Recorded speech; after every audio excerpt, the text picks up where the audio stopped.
Okay, let's summarize the difference between the two, Calvinism and Arminianism. What are they? What do they believe on these 5 points that are different? So here we go. First, on depravity or total depravity. Calvinism, people are so depraved. This is what Calvinists believe. This is what I believe. I wrote this. People are so depraved and rebellious that they are unable to trust God without His special work of grace to change their hearts so that all resistance is overcome and they willingly and gladly believe. Now, we're going to spend a whole section tomorrow on the meaning of total depravity. So if that raises lots of questions, good. We're coming back to it. This is a summary. This is a summary statement of the differences. Arminians believe people are depraved and corrupt, but are able to provide the decisive impulse to trust God with the general divine assistance that He gives to all people by the Holy Spirit through the gospel. So never say of a Wesley type Arminian or an Arminius type Arminian that they don't believe in the necessity of the Holy Spirit for conversion. Never say that. That's why I think my father and I could be so close to one another. But what they believe is that this prevenient grace, I'm getting ahead of myself, simply works for all people to remove enough obstacles so that they can freely choose. Whereas Calvinists say He doesn't just make it possible for them to be self-determining, He moves such that they will believe. So that's the difference. So we believe humans are so corrupt they will not believe unless they are brought to belief by God. Number 2, election. Calvinism says God has chosen unconditionally. Something's missing. Whose rebellion? People whose rebellion He will overcome and whom He will bring to faith and salvation. So God has chosen unconditionally people whose rebellion He will overcome and whom He will bring to faith and salvation. Now, Arminians, God has chosen to bring to salvation all those whose faith He foresaw but did not decisively bring about.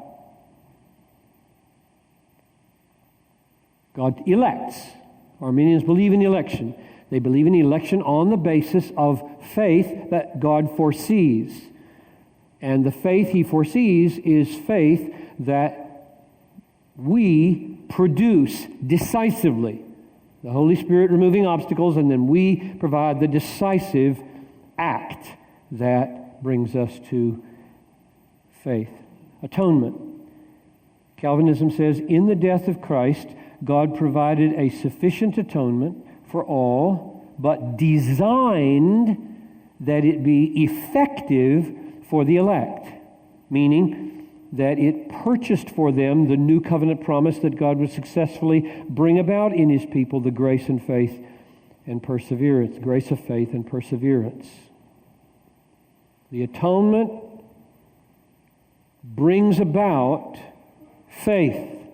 It purchases faith. It obtains the new covenant promise of a new heart for the elect. Arminians, in the death of Christ, God provided a sufficient atonement for all and designed that it become effective by virtue of faith, meaning that the faith itself is not a gift purchased by the cross, but the human means of obtaining the gift of purchased forgiveness. Lots to come back to. Lots to come back to. Because I'm going to wind up saying, I'll just give you a hint, nobody likes the term limited atonement. And the reason I don't like it is because I believe what the Arminians believe about the atonement. And so much more. So it's not as though, oh, my little limited atonement is in the place of their big expansive atonement. No. I totally embrace their big expansive atonement. I'll show you that. And then I add massively, He loved His bride in a covenant way and went after her, paid her dowry, bought her, took her, we'll celebrate with her forever, and the cross secures that. That's added to this. So I'm going to argue Calvinists have a massively bigger atonement, and therefore unfortunate that we call it limited.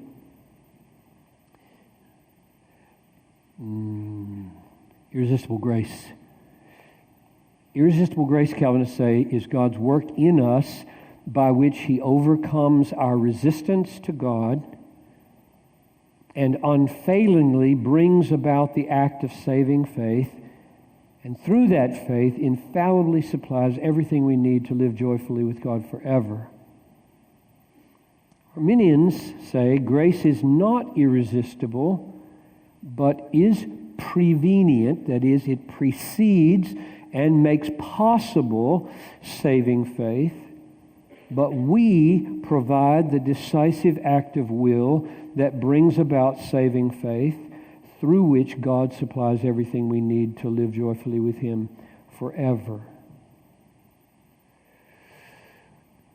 Irresistible grace is also an unfortunate term because almost everybody, when they hear it, thinks it means that you can't resist grace if you believe in it. Everybody resists grace. Every day. And unbelievers resist successfully.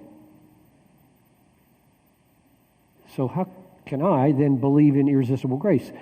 All it means is when God decides to overcome that resistance, He will. He will. So it doesn't mean you can't resist. It means God will let you resist. But when He decides, that's over, I'm taking you, you're mine, I will now overcome your resistance. That's why I asked you an hour ago, how do you believe you got saved? That's how I got saved. God did that. He conquered my rebellion. He overcame my resistance. He obliterated my stiff-arming Him, broke my arms, and took me for His own. But number 5, what do we believe about perseverance of the saints? The P. God works infallibly to preserve the saving faith of all who are truly born again, so that none is ever lost. If we are truly regenerate, we will never be lost. Arminians say God works to preserve His people, but does not always prevent some who were born again from falling away to destruction. If we are truly regenerate, we may still be lost. That's sometimes called eternal security and not having eternal security. So that's a summary of those differences between Calvinism and